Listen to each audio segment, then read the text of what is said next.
see how the professionals do it.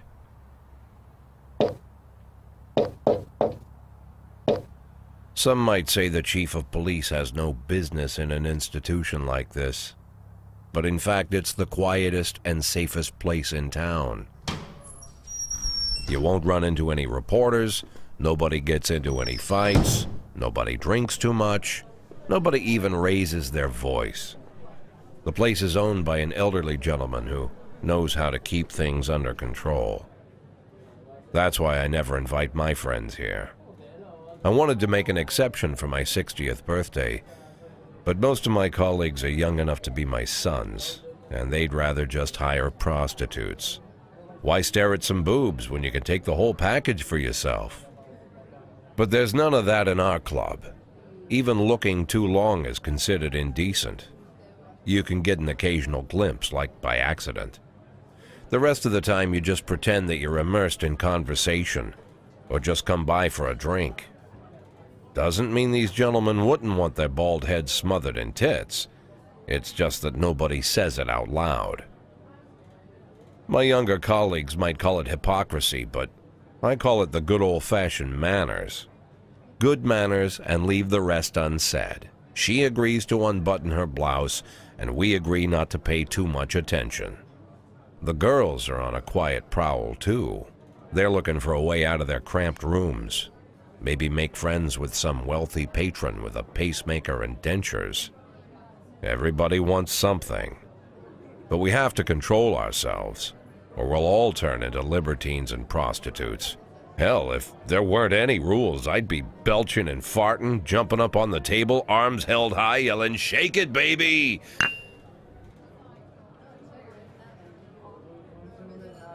No idea how I got so barbaric.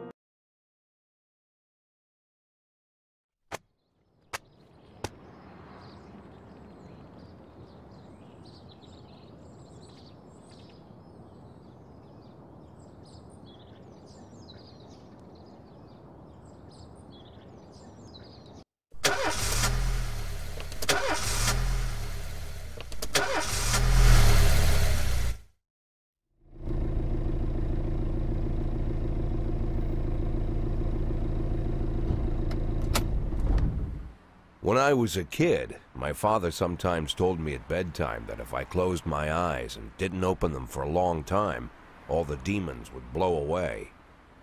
Yesterday I turned 60, but I still take his advice. Not because I'm sentimental or want to keep the memory of my father alive. I just can't think of a better solution. To get away from all the demons that haunt Freeburg, I'd need to wear a blindfold 24/7. Plus, it's a good idea to act blind when talking to reporters. At least that's what my colleagues say. They're afraid of press conferences. But for me, it's more like a confessional. No matter what lies you tell, you're privately thinking the honest answers. It helps me remember who I am.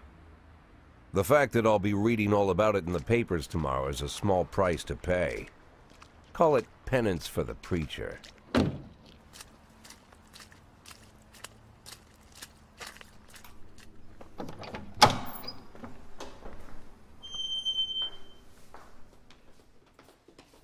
This is the first time I'm afraid of those answers my mind has given me. Not because I'm mad I'm losing my job. Though it's true, I'm mad as hell. Not because I subconsciously blame everyone else. Though I damn sure do blame them. And don't even ask me what my next move is. I can't imagine. But even that doesn't scare me. The worst thing is, I know I'm gonna have to do something. And I'll be damned if I know how far I'll go. I may have a lot of vices, but predictability isn't one of them.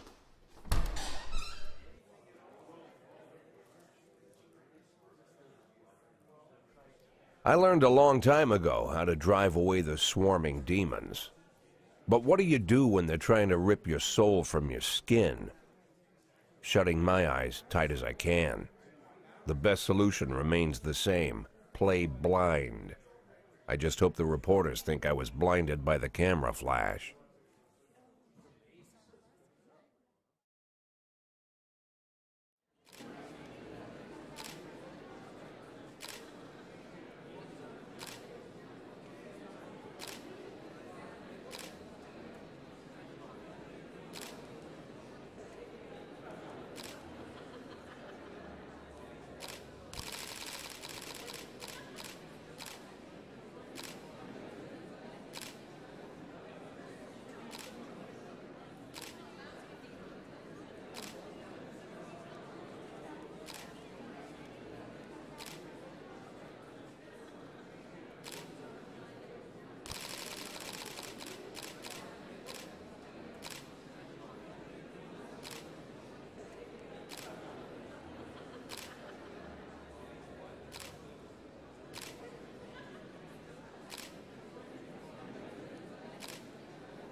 How's the back today, Mr. Boyd? Same as usual. How did the press conference go? You can read about it in the newspapers tomorrow. Don't let anyone in. Even Mr. Kendrick? Especially Mr. Kendrick.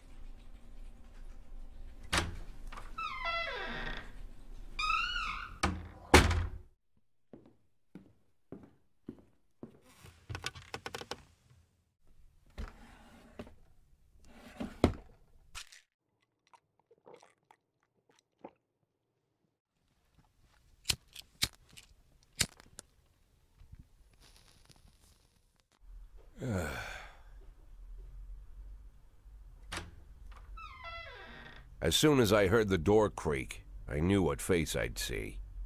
When I tell Emma not to let anyone in, there's only one man it could be. Rude, arrogant, no warning. That's Mayor Rogers in a nutshell.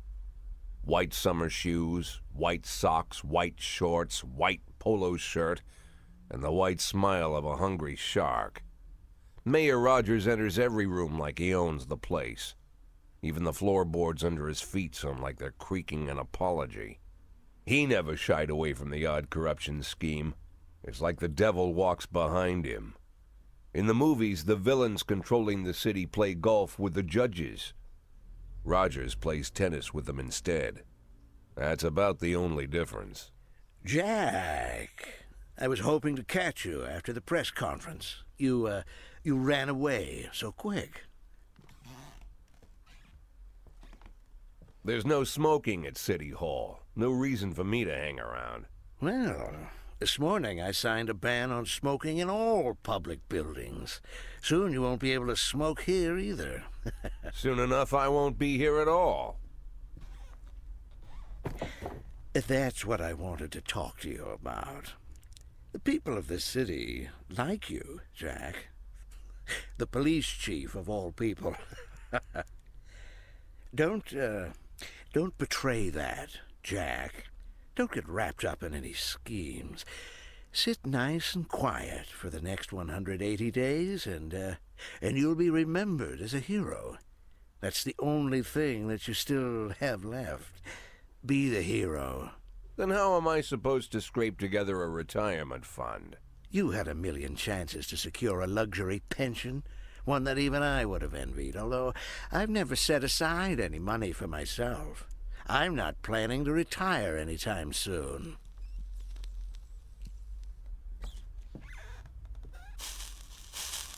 "180 days of quiet, Jack. That's all I need. I don't have any problems with you, and you won't have any problems with me. I have a new assistant, Troy Starr. If you have something to tell me, call him. But try not to bother him. He's a busy man." I'll do my best. "And quit smoking at the office. One of my friends will be using it soon."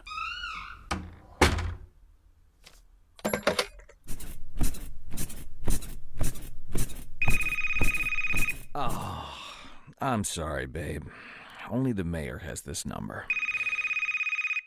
Mr. Mayor? Yeah, is this Troy Starr? Yes? Go fuck yourself, Troy Starr.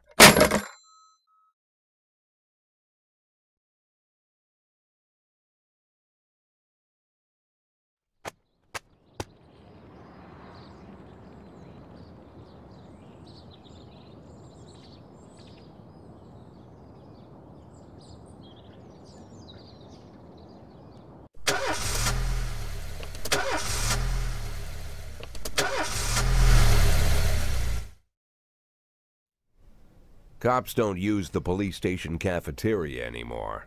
There's some kind of stigma against sitting shoulder to shoulder with your partners.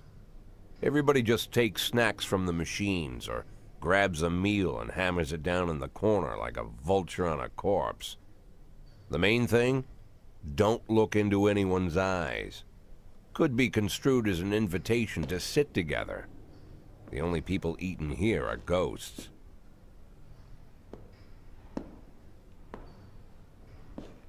My deputy, Francis Kendrick. He recently became one of those ghosts.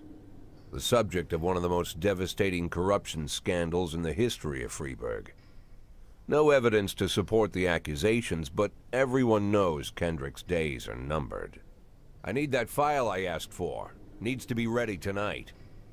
Francis didn't say anything, but I understood. Ghosts aren't supposed to talk. Besides, I got a feeling he was already finished.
in progress.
in progress.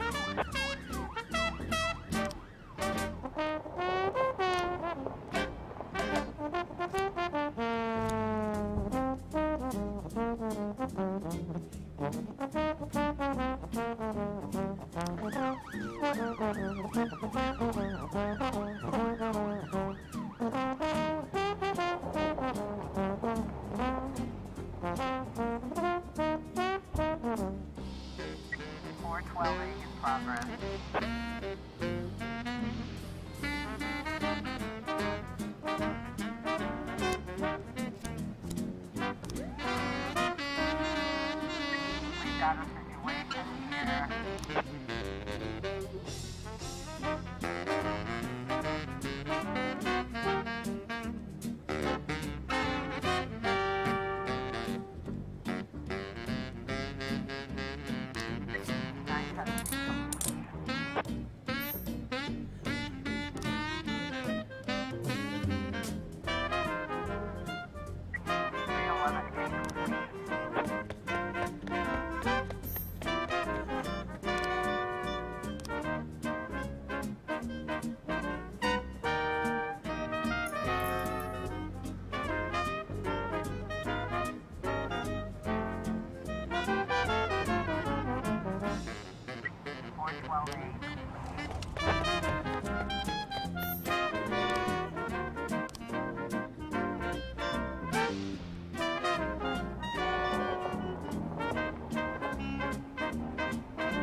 Used to be, when I asked Kendrick to stay late at the office, he liked to grumble and crack wise. Nowadays, he doesn't have the strength for it.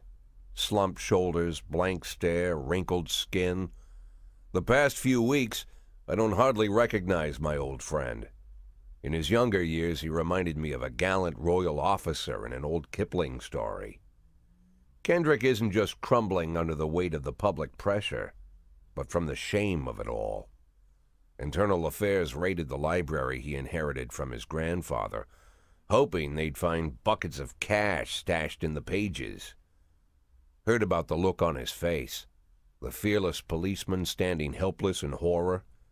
I've known Francis for 30 years. The past 20 years he's played loose with the law.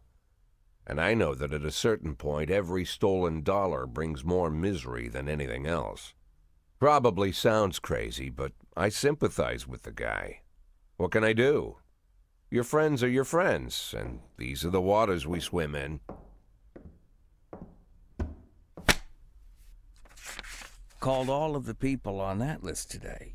Now they know you're in business, so you could get a call from any of them. You don't need to worry about any of them. I've cleared them all. And what kind of business are we talking here? It's nothing too serious, just like you asked. Should be just a few small favors. Payments will vary depending on the situation and who you're dealing with. How much are you looking to earn? $500,000. $500,000? Why not a whole million? Because everybody wants to take $1 million. Figured I'd try something different. $500,000 in 180 days? Well, you could earn it all above board if you netted all the big fish and hit all your bonuses. Never knew you for a fisherman. Well, you never got into my business, and I'm not trying to get into yours. But be careful about bringing in any other cops. Sooner or later, they'll put the finger on you. And one more thing, Jack. I remember what you said, but I should probably add one more name to that list. Christopher Sand. Sand. Christopher G. Sand. Everyone knows the name, but few could tell you who he is. The old man stays away from the spotlight. Always wears old-fashioned jeans and knitted sweaters. Gives to charity. Rarely attends social events. An avid hunter, I hear. Even dabbles in poetry. You'd never guess he's the head of the oldest and most powerful gang in the city. Goes back as far as his great-grandfather. And Sand is strict about following the old rules. He rarely involves himself in commonplace murders and robberies. Hardly needs to intimidate anyone to get his point across. The people who work for him each have their sphere. They provide protection where needed, even work with the authorities when they want to make a deal. Meanwhile, Sand pulls the strings without getting his hands dirty. People sometimes mistake his quiet approach. A couple years ago, an arms dealer decided to expand its business without asking permission, and his whole family paid the price. In 4 weeks, Sand killed 31 people. Old men, women, even a few teenagers. And Sand's people made sure every paper reported it. Frank, I don't want to hear you say that name again. Jack, please, listen to me. I'm in with these guys. We agreed, Frank. That's not the kind of business I'm into. I don't go there. Never have, never will.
411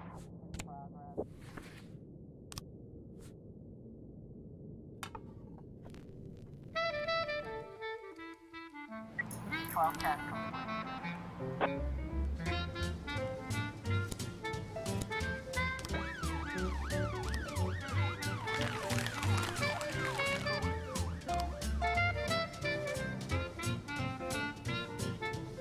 411 in progress.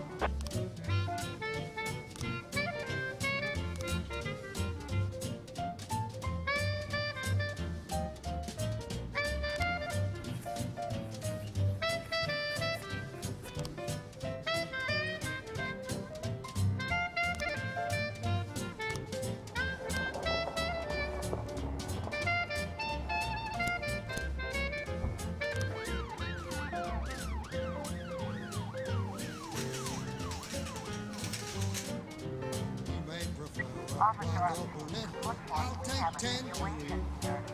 Now that we've met, I'll get sweet ginger green. Red is for danger, so I'm told. I know just what they mean. Gotta be bold, the whole sweet ginger green. She's sweeter than Sue and Georgia Brown. Beats Lulu too when she's back in town. 411 Now she can shimmy like Sister Kate. She's a dancing queen, fit for a king. Swing sweet ginger green.